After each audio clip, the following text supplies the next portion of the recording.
wabarakatuh. Salam sehat bagi kita semua. Perkenalkan, nama saya Mila Safitri dengan NIM 20810301050. Pada video kali ini saya akan memaparkan hasil analisis laporan keuangan dari PT Semen Indonesia atau SMGR. PT Semen Indonesia atau dikenal dengan kode perusahaan SMGR bergerak dalam sektor barang baku.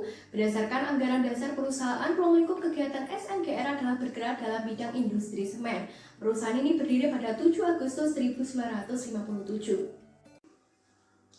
Selanjutnya untuk analisis yang saya gunakan adalah analisis profitabilitas. Analisis profitabilitas sendiri adalah analisis dari rasio keuangan perusahaan yang digunakan untuk mengukur sejauh mana kemampuan perusahaan dalam memperoleh laba atau keuntungan. Analisis profitabilitas yang saya gunakan adalah yang pertama, GPM atau Gross Profit Margin. Digunakan untuk menganalisa kesehatan keuangan perusahaan dengan menghitung jumlah uang yang masih tersisa dari penjualan produk setelah dikurangi harga pokok penjualan. Yang kedua adalah NPM atau Net Profit Margin. Adalah sebuah rasio yang digunakan perusahaan untuk membandingkan keuntungan dengan total seluruh uang yang dihasilkan perusahaan. Yang ketiga, ROA atau Return on Asset digunakan untuk menilai kemampuan perusahaan berdasarkan penghasilan atau keuntungan masa lampau agar bisa dimanfaatkan pada periode selanjutnya. Yang terakhir, Return on Equity atau ROE digunakan investor sebagai parameter untuk mengetahui sejauh mana perusahaan mampu mengelola permodalan dari investornya. Analisis profitabilitas yang pertama adalah GPM atau Gross Profit Margin. Dapat dilihat dari grafik di samping, Gross Profit Margin yang dimiliki oleh SMGR dalam 5 tahun terakhir mengalami peningkatan yang cukup stabil, yaitu pada tahun 2017 sebesar 28,62%, naik menjadi 30,4% di tahun 2018, 31,5% di tahun 2019, dan 33,3% di tahun 2020. Meskipun sempat terjadi penurunan pada tahun 2021 menjadi 31,33%.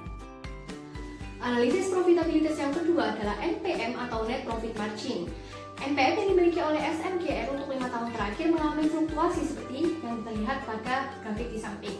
Profit margin atau NPM terendah sebesar 7,6% di tahun 2020, sedangkan NPM tertinggi terjadi pada 2018 sebesar 10,6% yang dimiliki oleh PT Semen Indonesia Tbk atau SMGR.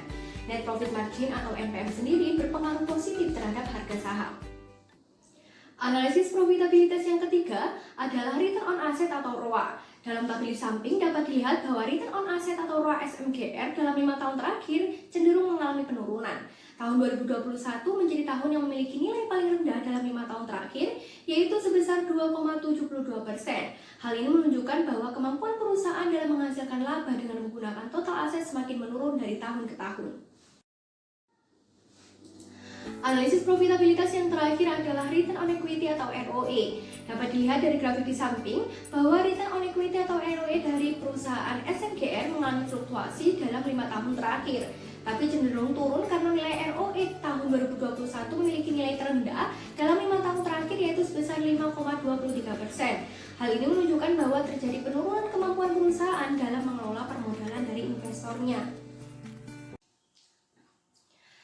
Dari analisis profitabilitas yang dilakukan pada PT Semen Indonesia dengan menggunakan analisis GPM atau Gross Profit Margin, NPM atau Net Profit Margin, ROA atau Return on Asset, dan ROE atau Return on Equity, dapat disimpulkan bahwa sejauh ini atau 5 tahun terakhir, keadaan keuangan dari PT Semen Indonesia cukup baik karena dalam beberapa analisis terdapat banyak peningkatan dari tahun ke tahun, terutama pada kenaikan laba atau keuntungan yang didapatkan oleh PT Semen Indonesia. Nah, mungkin dalam video kali ini cukup sekian yang dapat saya sampaikan. Saya juga mohon maaf apabila ada kesalahan dalam analisis yang saya sampaikan.